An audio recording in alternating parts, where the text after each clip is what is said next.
Hi, magandang gabi po sa inyong lahat for our third and final reading for today. Tingnan po natin kung ano naman po ang makikita natin using this cool tarot cards.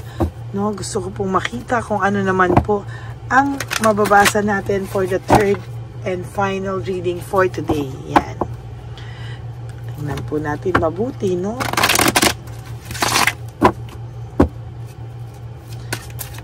Okay. Panasahin lang po natin mabuti.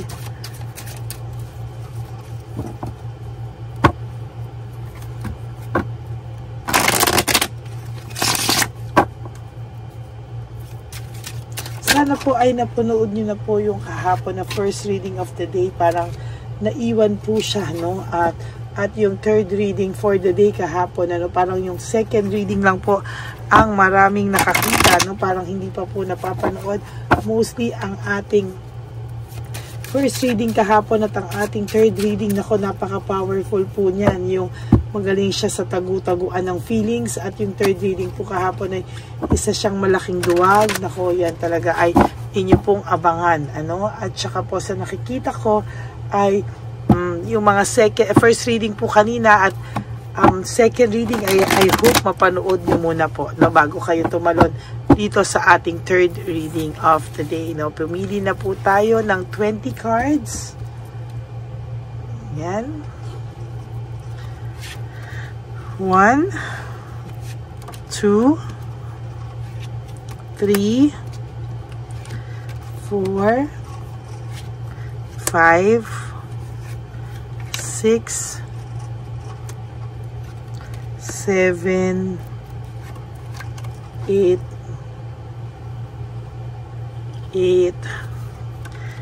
9, 10, 11, 12, 13, 14, 15, 16, 17, 18, 19, and 20.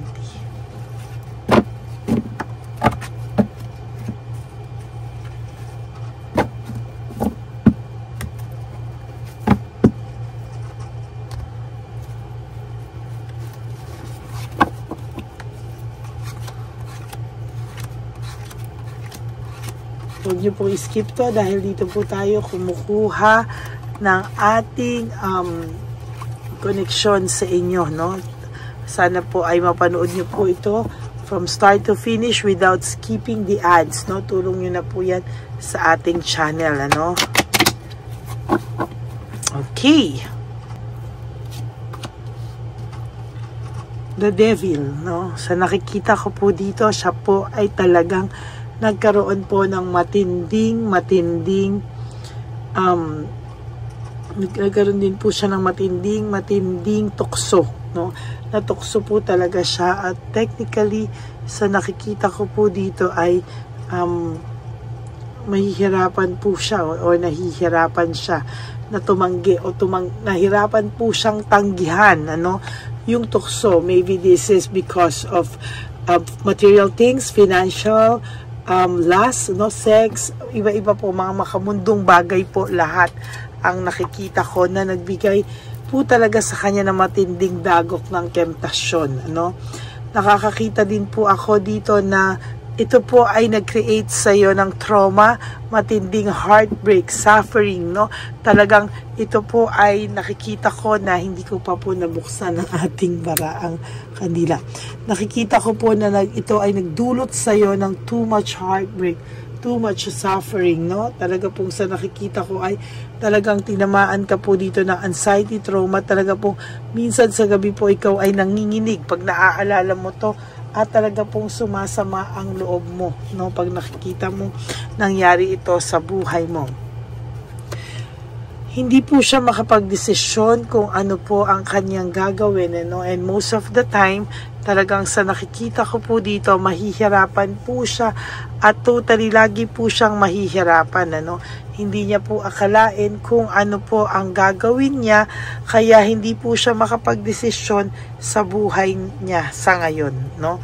hindi niya po alam kung paano, no, at ano man ang kanyang gagawin. Pero sabi ko po sa inyo, lagi ka po nitong naiisip, no, lagi ka po nitong hinahanap-hanap. At talagang sabi ko nga po, no, kung nanood po kayo ng second reading of the day, hindi niya po inakala, no, na darating siya sa araw na hahanap-hanapin kanya, no. Kaya sabi ko po sa inyo, hindi po malayo na dumating ang araw na ito namang taong to ang hahabol talaga sa iyo. O itong taong to naman talaga ang magpapakita ng motibo na gusto niya pong bumalik sa iyo, no? Ay, nako siya.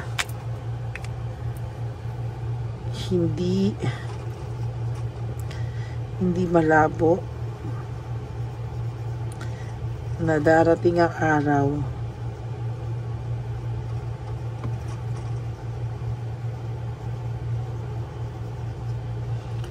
na makikipagbalikan ito sa iyo na hindi mo na inaasahan.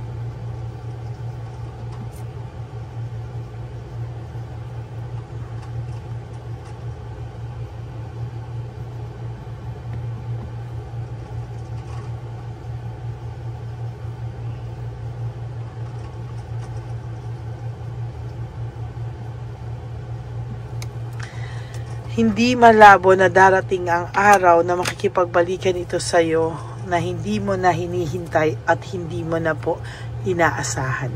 Yan, no?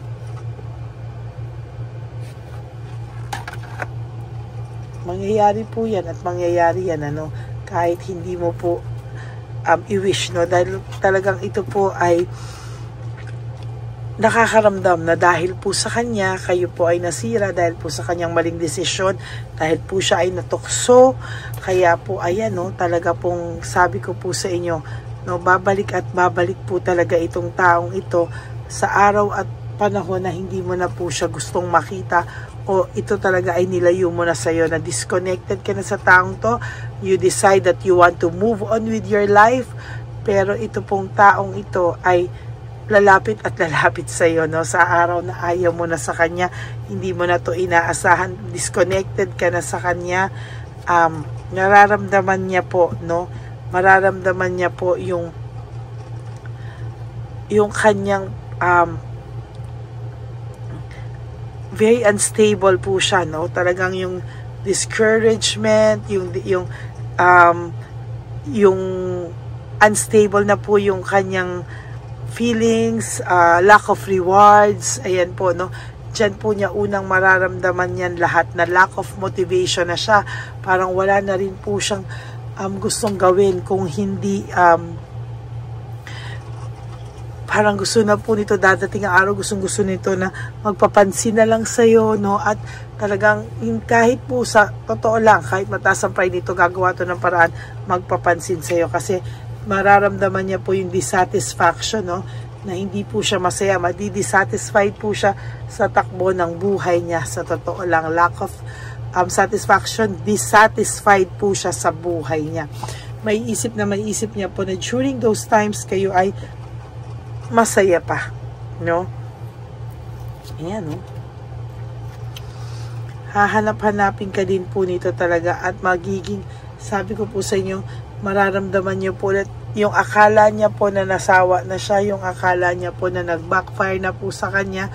Ayan, no, talagang magba-backfire sa kanya yung akala niyang hindi ka na niya mahal, iniwanan ka na nito because feeling niya sawang-sawa na siya sa'yo. Ngayon po siya talagang makakaramdam ng matinding paghahanap sa'yo, lalo na po dahil panay po sila gulo sa buhay niya, no? Magulo sila ng mga pamilya niya na ayaw sa'yo. Sila po ngayon na magkakaaway, sila po ngayon na nagsisiraan. Yung third party po dito, walang ginawa kung hindi mag-away din po sila. No, yan po yung sinasabi ko sa'yo, darating po ang araw na to na sila po ay magkakagulo, no?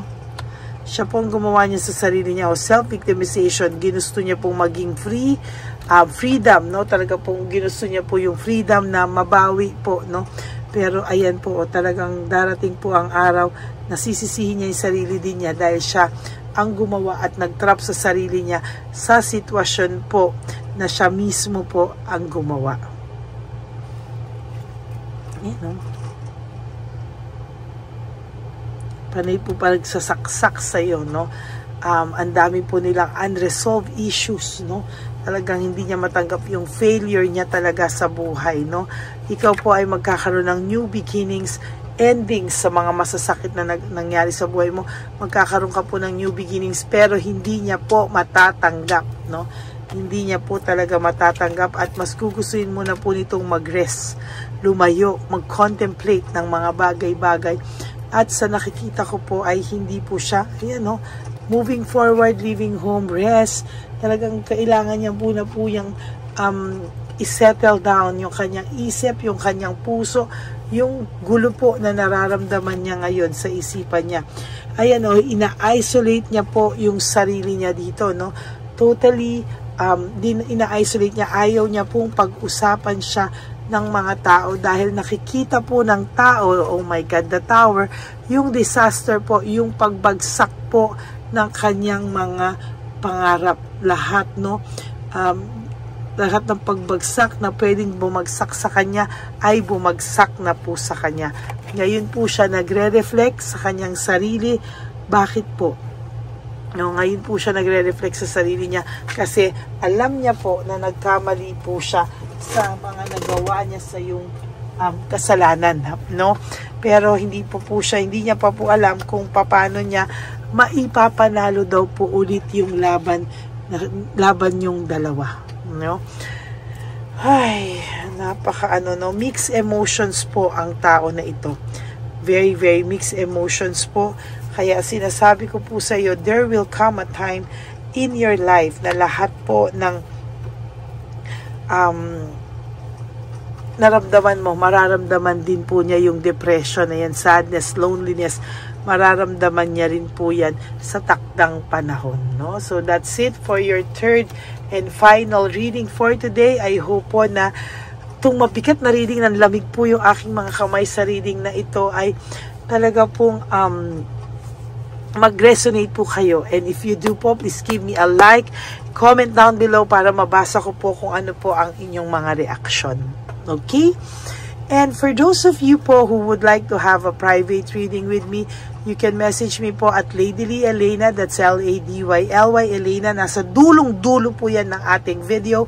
Diyan nyo lang po ako makukontak. That's my only official and legit FB account. Ayan, maraming salamat po sa inyong lahat. And for those of you po na hindi pa alam na may fake account po na lumuluta ngayon na ginagamit po ang pangalan natin na Lady Elena, nang hihingi po ng pera through dollars po, through PayPal, at dollars po ang hinihingi nito. At mayroon din po itong link, no, na binibigay kung gusto nyo daw po akong makita. Pag sinabi nyo po ay meron sila isasend na link na i-open mo yan at mahahack po ang lahat ng application mo and personal details po sa inyong cellphone. Bukod po sa nang hihingi ito ng dollars.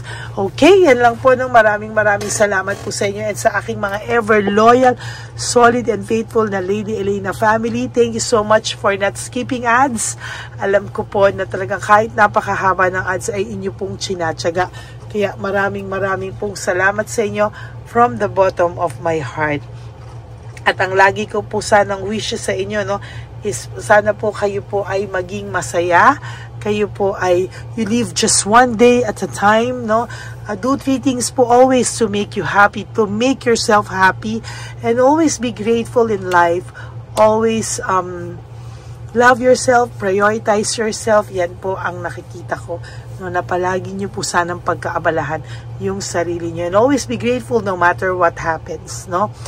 And of course, lagi nyo po sanang isipin that life is short. Don't make it shorter by stressing yourself from all the pains and heartaches na binigay sa inyo ng kahapon. Just surrender everything to the divine universe and just let go and let God write your life and love story.